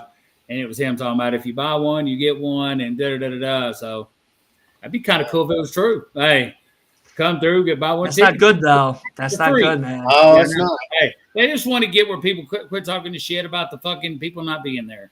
It's like the one they had. I get it. They had one in Louisville recently, and literally there was nobody there. But they didn't know what was going on in Louisville. People were scared to come out in Louisville because there was an active shooter shooting people on the damn interstate. You know what I mean? So they didn't want to come, so it's like. It makes sense. Yeah. But of course, it goes back to, hey, man, they're WWE, buddy. They're all WWE, and they're going to pick. Oh, yeah. Every little detail of AEW. I find it, I think how I feel about tribalism is it's a good laugh. It makes me, when I see it on the internet, I feel more normal about being a podcaster. I go, okay, I'm not this bad. You know what I mean? Like, I'll watch all promotions.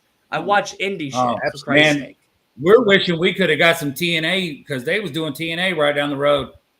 You know what I mean? Yeah. They were doing TNA on the road last week. Man, I would have loved to win down there. February 10th, Raw is going to be down here at Bridgestone. Okay. I'll see you guys on TV.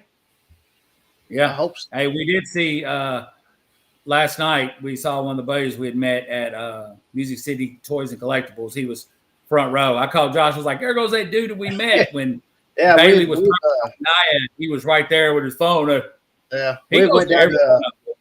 We went down to Music City Toys and Collectibles and got to do a meet and greet with Demolition. Yeah. That's dope. Got their autograph on our autograph flag and everything. And you got a lot of autographs on that flag, don't you? Yeah. Yeah. We met that dude. He was really cool. He was wearing his shirt from where he went to WrestleMania. Wow, that's cool. That was pretty cool. Being everywhere, man. He good dude. Yeah, he's one of those ones. Yeah, he's there. He's like green shirt guy, I suppose. I want green shirt guy money. That's what I do. I don't want him, and I don't want the shirt. I just want the money. Him and that other guy that I think he's Indian guy that sits two to his right. He's always 2 seats down from green shirt guy to his right. He's always there with green shirt guy. And now the Macho Man replica's there now too. If they'll send me front row tickets to every show, I'll wear whatever color shirt they want me to wear. Hey, I'm telling you, I always told Josh, if I ever got that kind of money to be able to go to Manias, I would purposely buy that ticket as soon as it come out, so green shirt wouldn't be in the same seat. Yeah, green shirt has to sit one over. I'd buy the front row. I'd get it for me, Josh, everybody else, man. Hey, that way green shirt's behind us, and I'm standing beside him. Green shirt. I'd have a shirt that said "Green shirt guy is behind me now." That would be crazy. Yeah, that would set the internet on fire. I know. Fire. Well, I'm the new green shirt. Yeah, I'm the new green shirt guy. But yeah, man, it's about that time. I got to eat. Man, it was good having you back, brother. Yes, thank you. I appreciate being back. I was about to put out an Amber Alert for you. Yeah, me too. Yeah, we got ready to do that watch along for SummerSlam, and we was sending out a few messages, and it's like, I said, man, we ain't seen nothing out of Dylan in a while. What is going on? And I pulled up your page. I was like, well, he ain't done anything since April. Yeah. Yeah, I went to Revolution. I got to go to Revolution this year, which was amazing, down in Greensboro, North Carolina. Beautiful place. Beautiful, beautiful place. Yep. Absolutely. That was fun. Not so much now, I don't think. I think I got hit by that. No. Yeah. No, not right now. Right now it's a big water park is what I'm hearing. It's ain't so good. And there's another one coming too. So I know my buddy just moved to Florida too. I'm praying for him. Yeah, it's bad. It's bad. Very that's one of sad. the only reasons why. Like I never moved to Florida because of that, and I never moved to Cali because of earthquakes. You know what I mean? It's like I'm good. Sometimes we vacationed to Florida. And I was like, oh, it's great here. I love it here, but I don't want to move here because I know about that other time of year. Tennessee's in that happy medium, buddy. Hey, we're right there. You know, we don't get the total winters. We don't get we're just in the perfect region. Well, you get pollen hurricanes. Yeah. Allergy canes, you know what I mean? But yeah. But dude, we definitely got to set it up again, brother. We got to get you in earlier. That way we can do it. You know what I mean? And yeah. Glad you're back. As this goes off, I'll hit the description. I'll put a link to your channel down there. I appreciate it. Thank you. You're Long Island now, right? Yes, sir. Long Island Wrestling Podcast. Yeah, we just did a pod. We did a predictions. We got Wrestle Dream predictions coming up. No more pay-per-view watch-alongs. No more. Yeah. Only Raw, SmackDown, and Dynamite. That's it. I hear you. Yeah. I want to start doing more indie stuff this time around. It's another reason why I started the channel as well. You know how we were. Hey, that's all we were doing was hitting indie shows and everything else. Hey, we just had a big 200 subscriber giveaway, man. So, I know. I'm proud of you guys, man. You guys are really doing well. I'm really proud of you guys. Yeah. Appreciate it. Yeah. Like I said, man, when we first met you, hey, one hand washes the other. And let's just do that, man. You build, we build. You grow, we grow. Yeah. So I love it. That's how we can do it. I love it. Definitely put the link in there. You put our link, we'll do it, brother. Yep. I got you. Cannot wait to do it again. Yeah. Absolutely. And, I guess, hey, if you want to just, Josh, don't leave yet, Dylan. Don't let you stay till the outro. Josh, you do your thing, then I'll hit him with the trademarked outro. Gotcha. That's going to do it for this one. Appreciate everybody for watching. Thank you so much, Dylan, for joining us. I couldn't get that link out fast enough when I saw you pop in there. I was so excited. It's been fun. We drug the show out for a 2-hour show again. It's starting to be the new normal. it's starting to be the new normal. No, I know. I felt like you guys were kind of trying to wrap it up when you called me. I was like, all right, we're making a 4-hour show now. We're used to not doing an hour anymore. So, yeah, we're good. But check out all of our other social media platforms. It's like all of them. Just look for that right there. That'll be our profile picture. Just follow us on all of that. If you hadn't already, hit that subscribe button. Hit the like button. Thank you for all the comments we got. You can continue to comment if you watch after the live. We'll still reply. And as always, man, it's been fun. We'll catch everybody next week. Gladiators out.